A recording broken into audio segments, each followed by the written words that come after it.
बहुत सारी self help books के नाम आपने सुने होंगे, लेकिन उनमें से कौन सी हमारे लिए परफेक्ट रहेगी ये पता करना बहुत ही चैलेंजिंग होता है। बट आज हम जिस बुक की बात करने वाले हैं वो लाइफ के बहुत सारे पार्ट्स को कवर करती है, like personal growth, happiness, relationships और मेंटल हेल्थ। साथ ही ये बुक हमें एक्शन लेने के लिए बोलती है, जो हमारी लाइफ की सबसे इम्पोर्टेंट चीज है। ये बुक हमारे थॉट्स और रियलिटी को शेप करने में हमारी हेल्प करती है, और मैं बात कर रही हूँ you become what you think book की। तो चलिए बिना किसी देरी के वीडियो को स्टार्ट करते हैं। सबसे पहला पार्ट इस बुक का है हैप्पीनेस और माइंडफुलनेस। हमारी लाइफ रिग्रेट और एंजाइटी में ही निकल जाती है। ऐसा क्यों होता है? क्योंकि हम सिर्फ पास्ट की प्रॉब्लम्स को लेकर बैठे रहते हैं, लेकिन हमारा जो क्रूशियल टाइम होता है वो होता है प्रेजेंट। प्रेजेंट एक ऐसा मोमेंट है जहाँ सब कुछ हमारे कंट्रोल में होता है। अगर आपका एग्जाम 2 दिन बाद है तो उसके लिए परेशान होना और उसे प्रोक्रेस्टिनेट करने की जगह आपको अभी से प्रिपरेशन स्टार्ट कर देनी चाहिए। हमें अभी में रहना सीखना चाहिए। आपकी कोई भी प्रॉब्लम हो उसका सॉल्यूशन अभी आप क्या कर सकते हैं इस पर फोकस करिए। पास्ट के बारे में सोचने से हमें रिग्रेट होता है और फ्यूचर के बारे में सोचने से हमारी एंजाइटी बढ़ती है। सो ओवरऑल जो भी हमारे पास है वो है हमारा प्रेजेंट मोमेंट। उस पर ध्यान देना जरूरी है। Don't be so harsh on your self. जब भी हमसे कोई गलती हो जाती है तो हम तुरंत खुद को उल्टा सीधा बोलना शुरू कर देते हैं। मैं ऐसी हूँ, मैं कोई काम ढंग से नहीं कर सकती, मेरे साथ हमेशा यही होता है। हम हमेशा इस तरीके की बातें बोलना स्टार्ट कर देते हैं। हमें ये चीज बंद कर देनी चाहिए, क्योंकि गलतियाँ करना एक नॉर्मल बात है। क्योंकि जब हम कोई नई चीज सीखना शुरू करते हैं तो अक्सर हमसे गलतियाँ होती हैं। इसलिए जो हो गया उससे आगे बढ़ना, उससे मूव ऑन करना सीखना चाहिए, ना कि उस बात के लिए खुद को उल्टा सीधा बोलते रहना चाहिए। तो अपनी गलतियों को एक्सेप्ट करिए और उन्हें दोहराने की कोशिश मत करिए। हमारा थर्ड पॉइंट है अपनी इमोशंस को समझना। इसका मतलब है अपनी फीलिंग्स को, अपनी इमोशंस को समझना, उसे एक्सेप्ट करना, ना कि उसे दबाते रहना और स्ट्रॉन्ग बनने का नाटक करते रहना।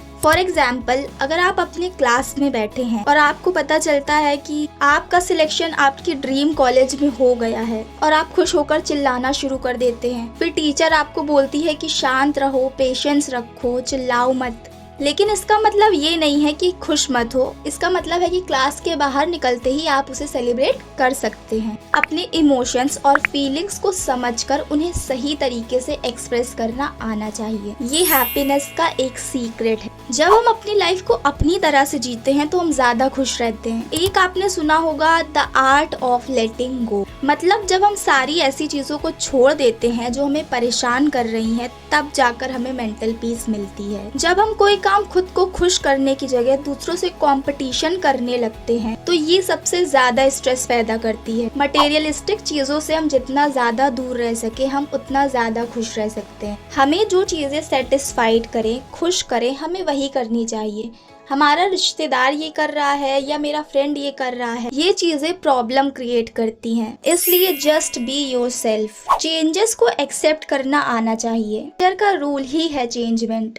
दलाई लामा बोलते हैं सफर करना कोई नॉर्मल बात नहीं है, हमें इससे बचना चाहिए। दुख हमारी लाइफ का एक नेचुरल पार्ट है और इसे एक्सेप्ट करना आना चाहिए, और साथ में ये जरूरी भी है। लाइफ में बदलाव ही एक स्टेबल चीज है और किसी एक चीज से चिपके रहना और ज्यादा दुख का कारण बन सकता है। इसलिए चेंजेस को एक्सेप्ट करना चाहिए, ना कि उनसे दूर भागना चाहिए। ये एक नेचुरल प्रोसेस है। Don't fake it until you make it. हम अक्सर सुनते हैं fake it until you make it, but ये बुक उसका अपोजिट बोलती है। जब हम अपने साथ ईमानदार होते हैं तो ये कॉन्फिडेंस बढ़ाता है। दलाई लामा बोलते हैं अपनी कमियों को एक्सेप्ट करो और जो चीज तुम कर सकते हो और जो चीज तुम नहीं कर सकते उन्हें भी ऑनेस्टली एक्सेप्ट करो। जब हमें अपनी स्ट्रेंथ और वीकनेस पता चल जाती है तब हम उन पर काम करना स्टार्ट कर सकते हैं और सच में ग्रो करके आगे बढ़ सकते हैं। इसलिए अपने साथ ईमानदार रहना जरूरी है। अपने आप को जानो कि आप क्या कर सकते हो, क्या नहीं, और फिर चीजों को सुधारना शुरू करो। लाइफ में बहुत सारे गोल्स बनाने की जरूरत नहीं है। एक गोल ऐसा बनाओ जो सच में आप चाहते हो और 100% उस पर फोकस करो। गोल्स हमें आगे बढ़ने में और ग्रो करने में हेल्प करते हैं, इसलिए लाइफ का एक पर्पस होना जरूरी है। अब हम बात करने जा रहे हैं हैबिट्स और पर्सनल ग्रोथ की। हमारा फर्स्ट पॉइंट है रिपीट रिपीट एंड रिपीट। हमें जो चीज सच में आगे बढ़ाती है वो होती है हमारी हैबिट्स। इसलिए जैसे ही आप अपनी लाइफ में नया गोल बनाए तो उसे हैबिट में कन्वर्ट करने की कोशिश करें। अगर आपका गोल है मैथ्स का एग्जाम क्लियर करना, तो डेली सम सॉल्व करने की आदत आपको डालनी चाहिए। इंग्लिश स्पीकिंग सीखना है तो वोकैबुलरी को डेली इम्प्रूव करने की आदत बनाए। इसी तरीके से अपने किसी भी गोल को डेली रूटीन में ऐड करें और उन्हें रिपीट करते रहें। हमारी आदतें ही हमें हमारे गोल्स तक पहुंचाती हैं। Small changes big rewards. Starting में जो चेंजेस हमें बहुत ही बेकार लगते हैं वो बाद में बहुत बड़ा इम्पैक्ट डालते हैं। एक पेज बुक पढ़ना यूजलेस लग सकता है, बट एक एक पेज पढ़कर ही तो बुक कंप्लीट होती है। इसलिए खुद को डेली 1% इम्प्रूव करिए और थोड़े समय बाद आपको रिजल्ट्स देखने को मिल जाएंगे। Create a routine. इमेजिन करिए एक बॉल पहाड़ से नीचे गिर रही है और जैसे जैसे वो गिर रही है वैसे वैसे अपने चारों तरफ बर्फ को इकट्ठा करती जा रही है और ऐसे ही वो लास्ट में बर्फ का एक बहुत बड़ा गोला बन जाता है। सेम ऐसा ही हमारा डेली रूटीन के साथ होता है। जब हम एक एक हैबिट डेवलप करने लगते हैं तो हम अपने लाइफ के कई एरियाज को इम्प्रूव करने लगते हैं। अगर आपका गोल फिट रहने का है तो आप हफ्ते में 3 दिन भी कंसिस्टेंटली जिम जाते हैं, एक्सरसाइज करते हैं, तो ये एक रूटीन बन जाएगा और आपका फिट होने का गोल अचीव हो जाएगा। रूटीन बनाना हमारी लाइफ का एक इम्पोर्टेंट पार्ट है। हमें हमारी प्रायोरिटीज पता होनी चाहिए। अगर आपके 10 दोस्त हैं तो आपको पता होगा कि आपके लिए कौन कितना जरूरी है। वैसे ही अगर हमारे पास पूरे दिन में 10 काम है तो हमें पता होना चाहिए कि कौन सा काम सबसे ज्यादा जरूरी है और उसके अकॉर्डिंग हमें अपनी प्रायोरिटीज सेट करनी चाहिए। जो सबसे ज्यादा जरूरी काम है उसे सबसे पहले कंप्लीट कर लीजिए। सेल्फ केयर बहुत ही अंडररेटेड टर्म है शायद। अगर हम अपना ही ध्यान नहीं रख सकते तो हम बाकी और सारी चीजें कैसे कर सकते हैं। इसलिए हमारी कुछ आदतें ऐसी होनी चाहिए जैसे एक्सरसाइज या वॉक करना, जिससे हम खुद को फिजिकली फिट रख सके, फिजिकली एक्टिव रख सके। रीडिंग या मेडिटेशन करना जो हमारी मेंटल हेल्थ को सही रखे, और कुछ ऐसी हॉबीज जो आपको अच्छी लगती हो। सेल्फ केयर को एक इम्पोर्टेंट पार्ट समझना चाहिए। Gate moving. किसी टॉपिक पर बहुत ज्यादा सोचते रहना या बहुत ज्यादा इंफॉर्मेशन कलेक्ट करने से कुछ नहीं होगा। इसकी तरफ एक्शन लेना स्टार्ट करिए, क्योंकि असली रिजल्ट तो कुछ करने के बाद ही मिलेगा। इसलिए सिंपल एक्शंस लेना ज्यादा फायदेमंद है सिर्फ एक जगह बैठकर सोचते रहने से। डोंट लिमिट योर सेल्फ का मतलब है कि खुद को किसी बाउंड्री में नहीं कैद कर लेना। आप बहुत सारी चीजें ट्राई कर सकते हैं जिससे आपको पता चले कि आपको क्या अच्छा लगता है और आपके अंदर क्या क्या क्वालिटीज हैं। इसलिए बहुत सारी चीजें सीखिए, एक्सप्लोर करिए। Control your emotions. I think ये सबसे इम्पोर्टेंट चीज है जो हम सबको सीखनी चाहिए, क्योंकि जब हम कोई चीज इमोशनली हैंडल करते हैं तो हमारी इंटेलिजेंस डाउन हो जाती है। एग्जाम्पल के लिए, अगर हमें कोई काम करना है लेकिन हमारा मन नहीं हो रहा, लेकिन काम जरूरी है, तो लॉजिकली तो हमें वो काम पूरा कर लेना चाहिए, लेकिन इमोशनली देखा जाए तो हमें आराम कर लेना चाहिए। इसलिए इमोशंस को कंट्रोल करके हमें लॉजिकली सोचना चाहिए। अपने इमोशंस को एक्सप्रेस करिए, बट अपनी प्रायोरिटीज के अकॉर्डिंग एक्शन लीजिए। अब जिस टॉपिक पर हम बात करने जा रहे हैं वो है स्टोइक फिलॉसफी। तो सबसे पहले बात करते हैं माइंडसेट की। जब लाइफ में बहुत सारी दिक्कतें आने लगती हैं और हम बहुत ज़्यादा हेल्पलेस फील करने लगते हैं, तब एक चीज़ ऐसी होती है जिसे हम कंट्रोल कर सकते हैं, और वो होता है हमारा माइंडसेट। हमारे थॉट्स और हमारी मेंटालिटी हमारे कंट्रोल में होती है। हम चाहे जहाँ भी रहें, हमारा माइंड तो हमारे साथ ही रहेगा। इसलिए अपने माइंड को शांत रखने की कोशिश कीजिए। Accept what you can't change. वो चीज हम बदल नहीं सकते, उसे एक्सेप्ट करना आना चाहिए। अगर आपका गोल 95% तक पहुंचने का था बट आप 90% अचीव कर सके हैं, तो उसे भी उतनी ही खुशी के साथ एक्सेप्ट करना चाहिए, क्योंकि अब हम रिजल्ट तो चेंज नहीं कर सकते बट आगे की प्रिपरेशन अच्छे से कर सकते हैं। इसलिए अपनी एनर्जी सही जगह लगाइए। Accept what you can't change. Choose your friends carefully. आपने अक्सर सुना होगा कि संगत का बहुत असर पड़ता है। 10 ऐसे दोस्त जो आपको नीचे गिराने में लगे हुए हैं, उससे अच्छा एक ऐसा दोस्त जो आपको आगे बढ़ने के लिए मोटिवेट करे, आपका साथ दे और आपकी खुशी में खुश हो। इसलिए बहुत देख कर समझ कर हमें दोस्त बनाने चाहिए। कोई भी ऐसा रिलेशनशिप जो आपकी मेंटल हेल्थ के लिए ठीक ना हो, उसे खत्म कर देना चाहिए या उनसे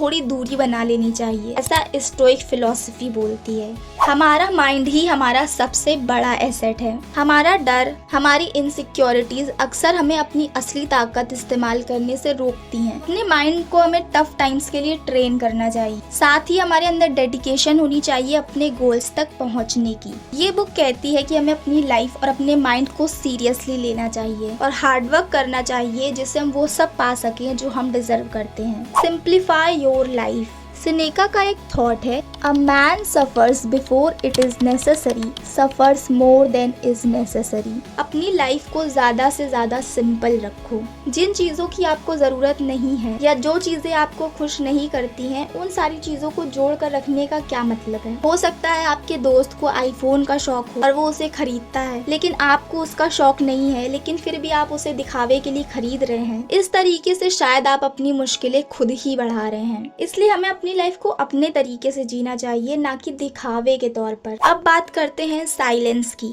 क्योंकि स्टोइक फिलॉसफी में एक शांत मन बहुत ही जरूरी चीज है। दूसरों के ओपिनियन से खुद को पूरी तरीके से फ्री कर देना, अपनी एनर्जी को दूसरों को इम्प्रेस करने में ना लगाना बल्कि सही चीजों में लगाना। स्टोइक फिलॉसफी हमें यही सिखाती है, गलत इन्फ्लुएंस में ना आना, अपने माइंड को सही बातों के लिए ट्रेन करना, साथ ही उसे शांत रखना। तो ये सारे पॉइंट्स हमें स्टोइक फिलॉसफी सिखाते हैं। अब इस बुक का नेक्स्ट पार्ट है मेंटल हेल्थ।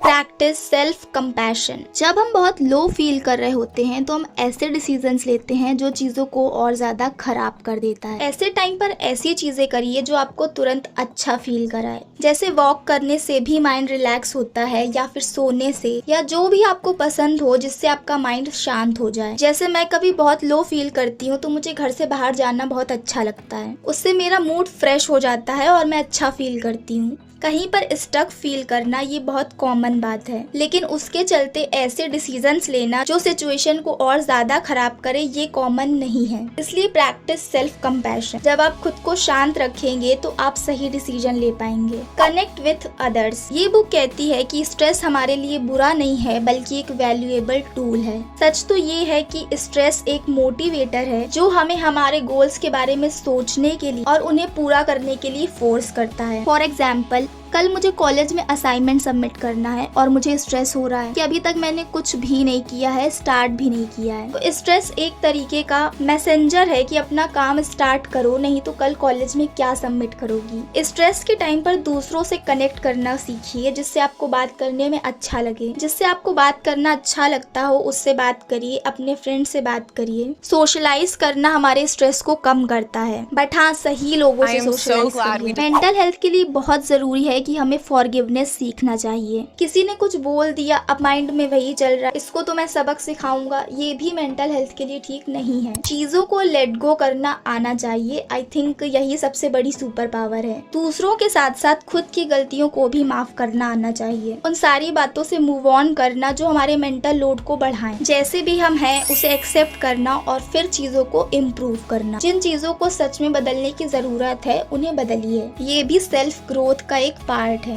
Appreciate everyone. ज्यादातर जो कमियां हम में होती हैं, हम उसके लिए दूसरों से नफरत करना शुरू कर देते हैं। जैसे अक्सर किसी को बोला जाता है कि तुम कितनी पतली हो, तो वो लोग तुरंत मोटे होने का नुकसान बताने लगते हैं और पतले होने का फायदा बताना स्टार्ट कर देंगे, क्योंकि ऐसे हमें वैलिडिटी मिलती है। बट हमें दूसरों को अप्रिशिएट करना चाहिए। अपने साथ साथ दूसरों की अचीवमेंट्स को भी प्रेस करिए, अपने दोस्तों की, अपने सिबलिंग्स की। इससे हम भी खुश होते हैं और हमारे साथ वाले भी। तो ये थी आज की बुक समरी, जिसमें हम लोगों ने रिलेशनशिप, मेंटल हेल्थ और सेल्फ ग्रोथ जैसी चीजों के बारे में बात की। बट आपको ये बुक पर्सनली पढ़नी चाहिए, बहुत ही छोटी और बहुत ही अच्छी है। अगर आप बुक्स नहीं पढ़ते तो आज ही से स्टार्ट करिए, ये लाइफ टाइम का अच्छा इन्वेस्टमेंट होता है। तो मिलते हैं नेक्स्ट वीडियो में, तब तक के लिए एंजॉय योर रीडिंग, बाय।